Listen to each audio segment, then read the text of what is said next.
Hello नमस्कार दोस्तों, welcome to GS with Nandini again. तो दोस्तों, जैसा आप सभी को पता है कि हम एक सीरीज चला रहे हैं जिसका नाम है आपका मिशन खाकी। मिशन खाकी में हम क्या कर रहे हैं, जैसा आप सबको पता है कि हमारा 2 महीने बाद जून में आपका जो है किसका एग्जाम होने वाला है, यूपी पुलिस कांस्टेबल का जो एग्जाम है वो होने वाला है। तो उसके लिए हम जीएस अपनी जो है प्रिपेयर कर रहे हैं, और जीएस को प्रिपेयर करने के लिए हम जो है आपका पीवाईक्यूज के सेट कर रहे हैं। अभी हम जो दोस्तों आपका 2024 के जो एग्जाम है उनके सेट्स को कर रहे हैं। अब आज का मैं बात करूं, आज मैं आपके लिए लेकर के आई हूँ ये हमारा जो आपका फरवरी में एग्जाम हुआ था, 2025 फरवरी। बाद में ये एग्जाम कैंसिल हो गया था, बाद में दोबारा से हुआ था, लेकिन फिर भी हम इन सवालों को जो है, इन क्वेश्चंस को हम देखेंगे डिटेल में। अब इस वीडियो के अंदर आप क्या क्या देखने वाले हो, सबसे पहले जैसा सीरीज में के थ्रू मैं एक दावा करती हूँ कि 90% जो क्वेश्चन है हमारे जीएस के वो यहाँ से आएंगे। कैसे आएंगे यहाँ से? क्योंकि जब हम क्वेश्चंस कर रहे हैं ना, तो क्वेश्चंस का काफी ज्यादा डिटेल एक्सप्लेनेशन हम जो है देखने वाले हैं। ठीक है, तो उस एक्सप्लेनेशन के साथ जब हम बहुत सारा इंफॉर्मेशन उस टॉपिक से रिलेटेड कलेक्ट कर लेते हैं, पढ़ लेते हैं, तो ओवरऑल हमारा जो टॉपिक है वो आपका कवर हो जाता है। ठीक है, तो इसी के साथ साथ हमारे 38 टोटल क्वेश्चन रहेंगे, क्योंकि एक सेट में जीएस के 38 सवाल हमारे पूछे जाते हैं। तो टोटल 38 सवालों को हम करने वाले हैं। और लैंग्वेज कैसी रहेगी, भागना नहीं है। सबसे पहले देखो, हिंदी प्लस हमारा इंग्लिश, दोनों लैंग्वेज में आपका जो पेपर है वो हमारा, मतलब जो क्लास है वो आपकी रहने वाली है। बाय द वे, मैं अपना एक बार अपना इंट्रोडक्शन दे देती हूँ। तो मेरा नाम है, जैसा आप जानते ही हैं, नंदिनी यादव मेरा नाम है, और मैंने 4 साल से ज़्यादा मुझे एक्सपीरियंस है टीचिंग एग्जाम्स, टीचिंग का, कॉम्पिटिटिव एग्जाम्स में पढ़ाने का। ठीक है, लास्ट ऑर्गेनाइजेशन की बात करूँ तो आदित्य रंजन सर का जो पब्लिकेशन है, एआर पब्लिकेशन, वहाँ पे जाके देख सकते हैं आप। मैंने काफ़ी सारे लेक्चर्स जो है वहाँ पे लिए हैं, मैराथन क्लासेस करी हैं स्पेसिफिकली, और लाखों में जो है व्यूज आए हैं, लाखों बच्चों ने वहाँ से पढ़ा है और एग्जाम में अच्छा परफॉर्म भी किया है। तो दोस्तों, हम स्टार्ट करते हैं हमारा पहले सवाल से। अब हमारा पहला सवाल क्या बोल रहा है? तो ये आपका हमारा किसका सवाल है? ये आप बोल सकते हो ज्योग्राफी का सवाल है। ठीक है, ये हमारा ज्योग्राफी का आपका जो है सवाल आ जाता है। अब ये पूछ रहा है हमारा, ग्रेट बैरियर रीफ निम्नलिखित में से किस देश के तट पर स्थित है? ग्रेट बैरियर रीफ ये क्या है? देखो, कोरल्स होते हैं ना, कोरल्स, ये कोरल्स से मिलके बनी होती है। कोरल डिपॉजिट्स बहुत इकट्ठा हो जाता है, जैसे कोरल डेड हो जाते हैं। ठीक है, और इसके में क्या पाया जाता है? कैल्शियम। तो वो कैल्शियम कार्बोनेट बहुत ज्यादा इकट्ठा हो जाता है और टापू बन जाते हैं, द्वीप बन जाते हैं, जैसे हमारा लक्षद्वीप आइलैंड है। ठीक है, अब आपको लगा होगा इतना बड़ा आइलैंड ही बन गया हमारा, मतलब कोरल्स के मरने से जो हमारे जल में पाए जाते हैं। तो हाँ, लेकिन ये हजारों लाखों करोड़ों सालों में ऐसा हुआ है, एक दिन में नहीं बन जाते टापू। तो इसी तरीके से कोरल के डिपॉजिट से इकट्ठे होने से जो एक लंबी रीफ किनारे समुद्र के बन गई है, ये यहाँ पे कहाँ पाई जाती है? तो ये सवाल बहुत बार एग्जाम में आया, कोई नया सवाल नहीं है, काफी सारे एग्जाम्स में पूछा गया है। तो ग्रेट बैरियर रीफ दोस्तों, ये हमारी कहाँ पाई जाती है? आपकी ऑस्ट्रेलिया में पाई जाती है। कोरल की अगर हिंदी में बात करो तो क्या बोलते हैं? इसको मूंगा बोलते हैं। और इन चट्टानों को क्या बोलते हैं फिर हम? इनको कहते हैं हम मूंगा चट्टान। ठीक है, तो ये ऑस्ट्रेलिया में देखने को मिलती है, मूंगा से बनी होती है, कोरल से बनी होती है। ओके, और ग्रेट बैरियर रीफ देख ली हमने, सबसे बड़ी है दुनिया की, और ये हमारे उत्तर पूर्वी तट पे तुमको देखने को मिलेगी। कहाँ पे? उत्तर पूर्वी तट पे ऑस्ट्रेलिया के हमारी देखने को मिलती है। और दोस्तों, इसको 1981 में ना, ये हमारा कहाँ पे शामिल हो गई? यूनेस्को की विश्व धरोहर स्थल में भी इसको शामिल किया जा चुका है। तो इतनी सारी इंफॉर्मेशन हमने देखी इससे। अब चलते हैं हमारे नेक्स्ट क्वेश्चन पे। और नेक्स्ट क्वेश्चन क्या बोल रहा है? निम्नलिखित में से 1946 में भारत की संविधान सभा के अध्यक्ष कौन थे?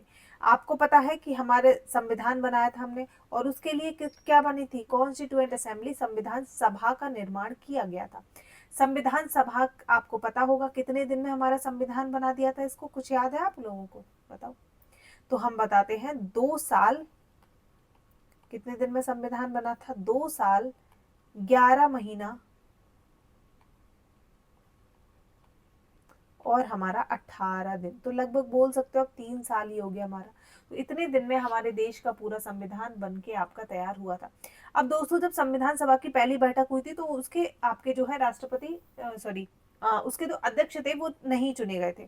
तो उस टाइम पे जो है एक कौन कैसे अध्यक्ष बनाए जाते हैं, टेम्पररी प्रेसिडेंट को नियुक्त किया जाता है। कौन किसको? टेम्पररी, अगर हम बात करें हिंदी में तो अस्थाई।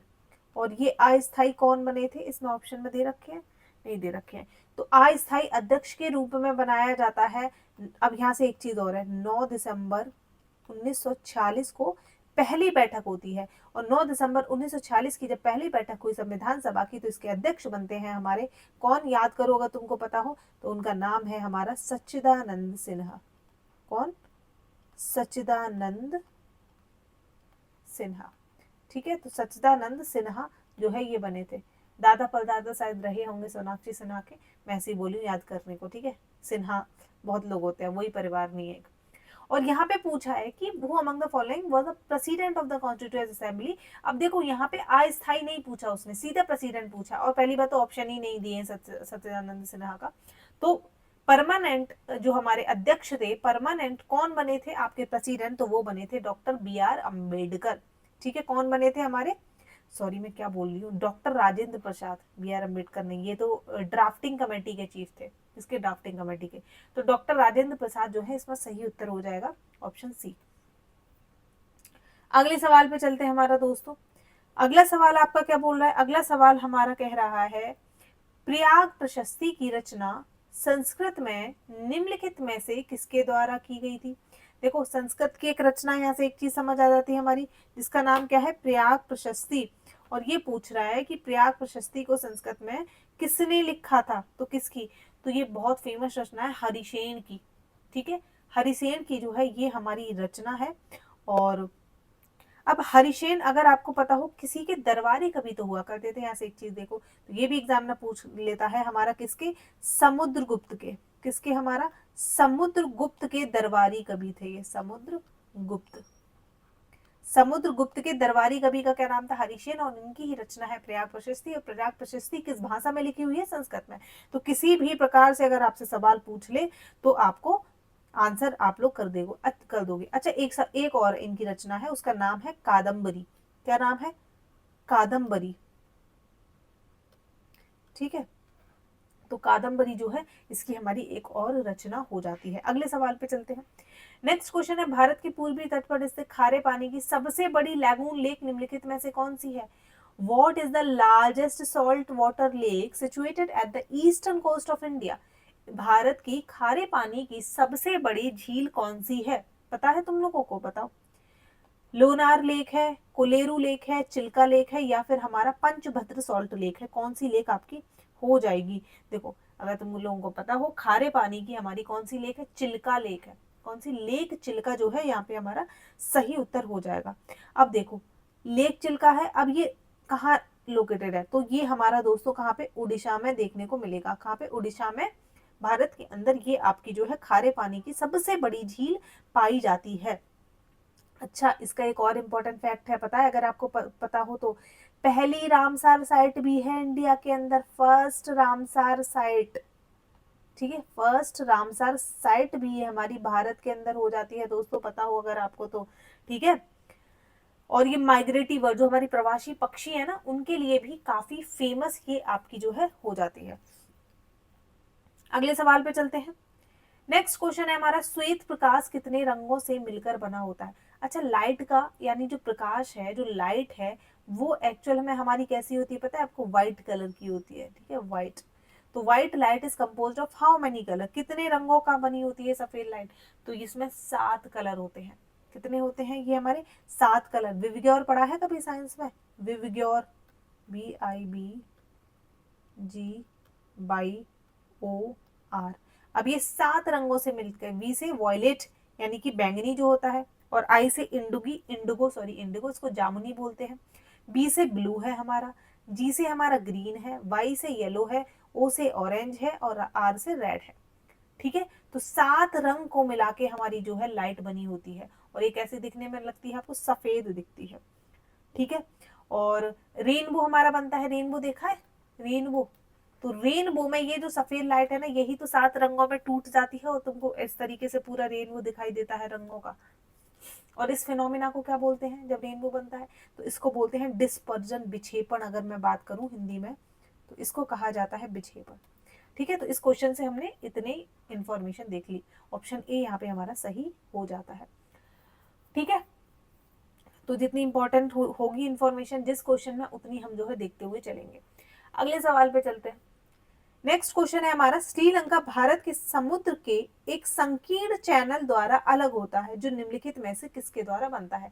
जो भारत हो गया हमारा, और जो नीचे इस तरीके से बैठा हुआ आपका श्रीलंका है, तो ये श्रीलंका जो है इंडिया से एक नैरो चैनल के द्वारा सेपरेट होता है। उसको हम क्या बोलते हैं?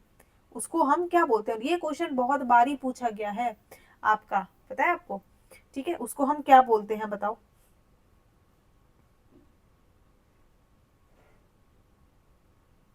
एक सेकेंड।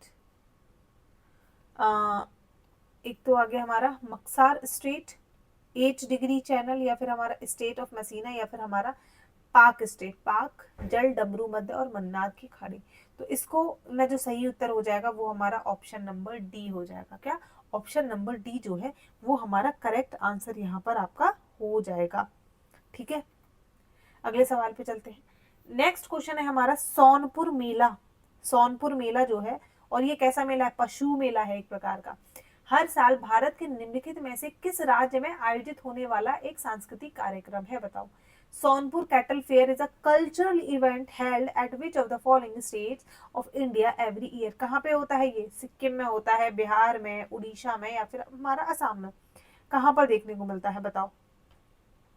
बताओगे? पता होगा? पता होगा तब बताओगे ना तुम।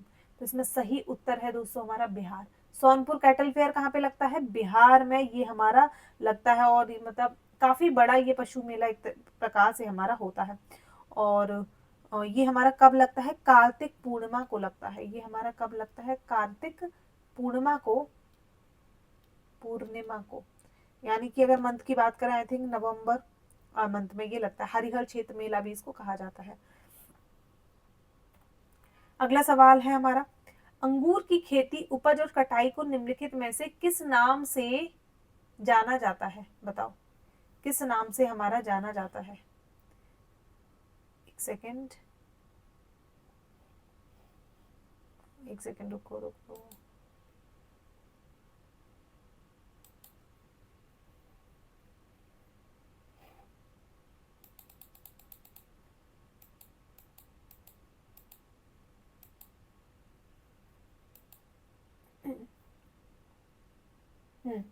अंगूर की खेती, क्या देख रहे थे आप? क्वेश्चन नंबर 8, अंगूर की खेती, उपज और कटाई को निम्नलिखित में से किस नाम से जाना जाता है? The cultivation, growing and harvesting of grapes is known as which of the following? बताओ, विटीकल्चर बोलेंगे, सेरिकल्चर बोलेंगे, हॉर्टिकल्चर, या फिर हमारा पिसीकल्चर? तो देखो, अंगूर की खेती किस में आती है? तो दोस्तों ये हमारा विटीकल्चर में आ जाएगा। किसमें? विटीकल्चर में। ठीक है, फिर आता है हमारा, और ऑप्शन देख लेते हैं, सेरिकल्चर। सेरिकल्चर किसको बोलते हैं? ये हमारा रेशम के जो कीड़े होते हैं ना, उनके पालन को बोलते हैं सेरिकल्चर, जिससे हमारा क्या बनता है? आपका सिल्क बनती है, रेशम जो हमारा बनता है। और हॉर्टिकल्चर की बात करेंगे तो ये किसका हमारा हॉर्टिकल्चर किसका पालन होता है? हॉर्टिकल्चर फूल हमारे हो गए, फूल हो गए आपके, और सब्जियां, मतलब बेसिकली बागवानी जो होती है उससे संबंधित है हमारा हॉर्टिकल्चर। और फिर कौन सा रह गया हमारा? पिशी कल्चर। तो पिशी कल्चर की बात करेंगे, ये किससे संबंधित? पिशी, फिशी ऐसे करके याद रख लो। तो ये इसका संबंध है हमारा मछली पालन को बोलते हैं। किसको? मछली पालन को। ओके, आगे समझ में। अब देखते हैं हमारा अगला सवाल, और नेक्स्ट क्वेश्चन आपको बोलता है हमारा, बेलाडेला की पहाड़ियां बैल के कुबड़ जैसी दिखती हैं। मतलब बैल का कुबड़ नहीं होता इस तरीके से उठा हुआ, और जो अगर आप लोग में से कोई केदारनाथ गया हो, नहीं तो पिक्चर तो देखी होंगी, तो केदारनाथ का जो शिवलिंग है वो इस प्रकार का है, बैल के कुबड़ जैसे आकार का। ठीक है, तो भगवान शिव को मनाने के लिए कहते हैं पांडव गए थे, तो भगवान जी वहां पे जाके छुप, मतलब बैल का आकार ले लिया था। ठीक है, और नीचे जाके उसमें इस तरीके से घुस गए थे छुपने के लिए। तो बेलाडीला की पहाड़ियां बैल के कुबड़ के जैसी दिखती हैं। पहाड़ियों की यह श्रृंखला भारत के निम्नलिखित में से किस राज्य में स्थित है? बेलाडीला नाम इसलिए क्योंकि hump of an ox, ox जो होता है उसके हम्प के जैसा दिखाई देती है। तो ये किस राज्य में देखने को मिलती है? केरला, छत्तीसगढ़, कर्नाटका या फिर हमारा तमिलनाडु। दोस्तों सही उत्तर हो जाएगा यहाँ पे हमारा छत्तीसगढ़। बेलाडेला की जो हमारी पहाड़ियां हैं ये कहाँ पे, छत्तीसगढ़ में।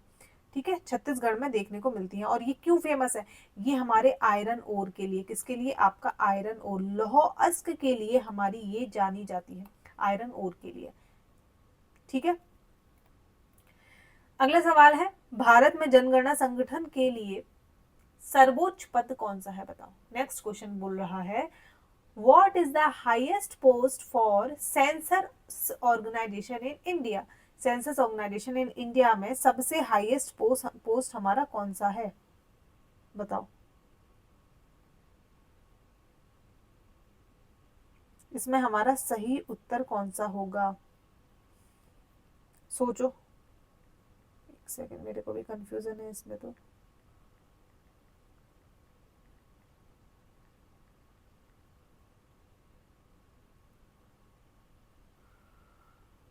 ओके, पहला ऑप्शन दे रखा है हमारा डेप्यूटी रजिस्ट्रार जनरल, फिर है हमारा सेंसस ऑफिसर। क्या सेंसस ऑफिसर हो सकता है, बताओ। फिर है हमारा सीनियर टेक्निकल डायरेक्टर, फिर है हमारा भारत के महानिबंधक और जनगणना आयुक्त। सही उत्तर हमारा कौन सा होगा, बताओ। सही उत्तर हमारा कौन सा होगा इसमें से, सोच के बताओ। जो मुझे इसमें लग रहा है, I think deputy registrar general तो नहीं होगा।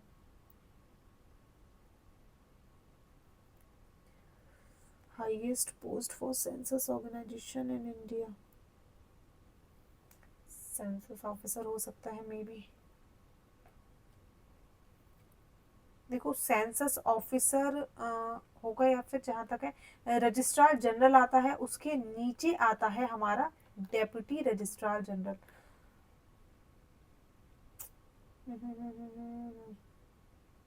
ठीक है, तो चलो अभी के लिए हम जो है ऑप्शन बी ही यहाँ पे टिक करते हैं। एक बार इसको आप लोग भी ना चेक कर लेना, ठीक है। अगला सवाल देखते हैं हमारा। नेक्स्ट क्वेश्चन है आपका Kumar Sambhavam is the literary work of which of the following writer. Kumar Sambhavam निम्नलिखित में से किस लेखक की साहित्य कृति है, बताओ।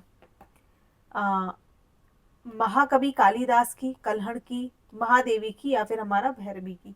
तो किसकी है ये, तो देखो ये हमारा इसका सही उत्तर हो जाएगा आपका कालिदास। तो ऑप्शन नंबर ए जो है कालिदास की, ये हमारा एक महाकाव्य है। ठीक है, किसका, कालिदास का। और ये किस में लिखा हुआ है, ये भी देख लेना। ये हमारा संस्कृत में लिखा हुआ एक काव्य है। ये हमारा किसमें, संस्कृत में लिखा हुआ आपका ये एक काव्य हो जाता है। अगले सवाल पे चलते हैं हमारा। अगला सवाल है हमारा, विश्व पुस्तक दिवस प्रत्येक वर्ष किस दिन मनाया जाता है, बताओ। आपका world book day celebrated on which of the following day every year, कब मनाया जाता है। देखो क्यों मनाते हैं, क्योंकि किताबों के प्रति प्रेम को बढ़ावा देना, ठीक है। और इस सब के लिए, इसके महत्व को देखते हुए ये हमारा मनाया जाता है। और इसकी घोषणा आई थिंक 1995 में 1995 ने यूनेस्को ने की थी। ठीक है, और ये किस दिन मनाया जाता है, ये मतलब तारीख की बात करेंगे तो 23 अप्रैल को हमारा मनाया जाता है। कब, 23 अप्रैल को world book and copyright day भी। ठीक है, इसको पूरा बोलते हैं world book day and copyright day. ठीक है, प्रकाशन और कॉपीराइट के महत्व को बढ़ावा देना। तो अगले सवाल पे चलेंगे हमारा। नेक्स्ट क्वेश्चन है आपका, निम्नलिखित में से किस राज्य के कुछ हिस्सों में 400 साल से भी पहले कुल नामक नहर सिंचाई की एक स्थानीय प्रणाली विकसित हुई थी, बताओ। The part of which of the following states had evolved a local system of canal irrigation called कुल्स over 400 years ago। I think ये हिमाचल प्रदेश में है हमारा। ठीक है, एक प्रकार का सिंचाई का सिस्टम है ये हमारा, कहाँ पर, हिमाचल प्रदेश में आपको देखने को मिलता है। ठीक है, यहाँ पे हमारे कुल्द बनाए जाते हैं और उससे आपका खेतों में पानी लगाया जाता है, सिंचाई जो है वो हमारी की जाती है। ठीक है, तो विशेषकर में हमारा इसको सरफेस कैनाल्स भी बोल देते हैं। क्या, हमारा सरफेस कैनाल। ठीक है, तो ये हमारा कहाँ पर, हिमाचल प्रदेश सही उत्तर हो जाएगा आपका। अगला क्वेश्चन है, नेशनल एल्यूमिनियम कंपनी लिमिटेड यानी नालको का पंजीकृत कार्यालय निम्नलिखित में से किस स्थान पर स्थित है? NALCO is having its registered office at which of the following places? कहाँ पर है नालको का हेडक्वार्टर? कहाँ पर है नालको का हमारा ऑफिस? कहाँ पर है? भुवनेश्वर उड़ीसा में है, आपका नूनमती असम में हो जाएगा, रायपुर छत्तीसगढ़ में है, या फिर हमारा डिगबोई असम में है? कहाँ पर देखने को मिलेगा बताओ? कहाँ पर है हमारा? तो इसका सही उत्तर हो जाएगा हमारा भुवनेश्वर उड़ीसा। कहाँ पर है नालको का हेडक्वार्टर? भुवनेश्वर उड़ीसा में आपको देखने को मिलेगा। ठीक है, और ये कैसा है हमारा? ये एक प्रकार का पीएसयू है, पब्लिक सेक्टर अंडरटेकिंग। ठीक है, पीएसयू है, सार्वजनिक क्षेत्र उपक्रम। और कैसी कंपनी है ये? हमारी नवरत्न है एक। अगले क्वेश्चन पे चलते हैं। हमारा नेक्स्ट क्वेश्चन है आपका, किस देश की शहरी क्षेत्रों में रहने वाली जनसंख्या के अनुपात में वृद्धि को निम्नलिखित में से क्या कहा जाता है? Okay, the increase in the proportion population of a country who lives in urban area is known as which of the following? ये कुछ ज्यादा इजी नहीं, क्या बोलेंगे इसको बताओ ना। कॉलोनाइजेशन, कॉलोनाइजेशन नहीं, जब ये तो वो हो गया जब किसी देश पे आके बाहर के लोग कॉलोनाइज कर लें, अपना अधिकार स्वामित्व बिठा लें, उसको बोलेंगे। इसको क्या बोलते हैं? इसको बोलेंगे हम अर्बनाइजेशन, यानी कि शहरीकरण हो जाना। ठीक है, और बाकी ऑप्शन हमारे गलत है, तो ऑप्शन बी जो है यहाँ पे क्या है? क्या कहा जाता है इसको? अर्बनाइजेशन कहा जाता है। और अर्बनाइजेशन क्या होगा हमारा? रोजगार के बेहतर अवसर मिलेंगे आपको, एजुकेशन शिक्षा मिलेगी यहाँ पर हमारा, और अब अच्छी हेल्थ फैसिलिटीज मिलेंगी, और जीवन स्तर में बात करें ओवरऑल जो हमारी क्वालिटी ऑफ लाइफ है वो हमारी इससे इंप्रूव होती है, क्वालिटी ऑफ लाइफ बेहतर आपकी बनती है। नेक्स्ट क्वेश्चन है हमारा आपका, विश्व स्वास्थ्य संगठन यानी WHO का मुख्यालय निम्नलिखित में से किस स्थान पर स्थित है? Okay, the headquarter of WHO is located at which of the following places? I think WHO को मैंने पहले भी पढ़ाया है लास्ट वाली क्लास में, जितना मेरे को याद आ रहा है। तो WHO के हेडक्वार्टर की बात करेंगे, ब्रुसेल्स बेल्जियम में है, एम्स्टर्डम नीदरलैंड में है, पेरिस फ्रांस में है, या फिर जिनेवा स्विट्जरलैंड में है? तो ये लास्ट क्लास में भी था, जिनेवा स्विट्जरलैंड में हमारा WHO का हेडक्वार्टर हो जाता है। और इसकी बात करेंगे ये कब इसकी स्थापना हुई थी? तो ये हुई थी हमारा 7 अप्रैल, और ईयर की बात करेंगे तो 1948, ऐसे याद रखो, इंडिया आजाद हुआ था उसके अगले साल ही 1948 में WHO की हमने क्या कर दी थी, दुनिया में स्थापना हो गई थी। ठीक है, अगला सवाल देखते हैं। सुरहा ताल एक प्रसिद्ध अभ्यारण्य है जो साइबेरिया और अन्य ठंडे क्षेत्रों से कई प्रवासी पक्षियों को भी आकर्षित करता है। यह उत्तर प्रदेश के निम्नलिखित में से किस जिले में स्थित है? बताओ बताओ। Surat Al is a famous sanctuary that also receives many migratory birds from Siberia and other colder region is located at which of the following districts of Uttar Pradesh? Gonda में है, बलिया में है, संत कबीर नगर में है, फिर एटा में। ये हमारा यूपी स्पेशल का भी क्वेश्चन बनता है, ये हमारा कहाँ पे? यूपी स्पेशल का भी ये हमारा क्वेश्चन बन जाता है। तो दोस्तों सुरहा ताल की बात करेंगे, यूपी के बलिया में ये आपको देखने को मिलेगा।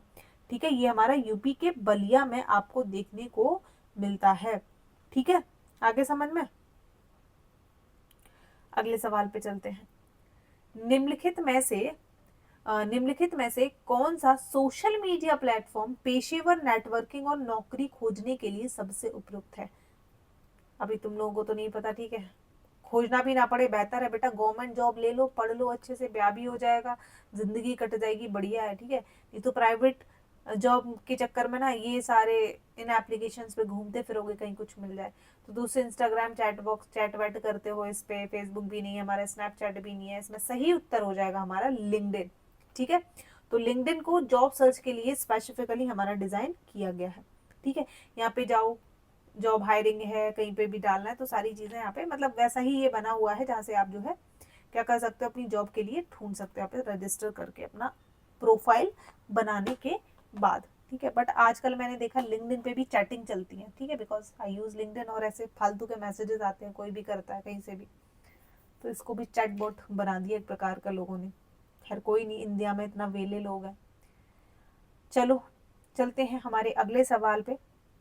नेक्स्ट क्वेश्चन है हमारा, उत्तर प्रदेश में स्थित भदोही निम्नलिखित में से किस कला के लिए प्रसिद्ध है? ओके, भदोही की अगर आप लोगों ने घर में एकदम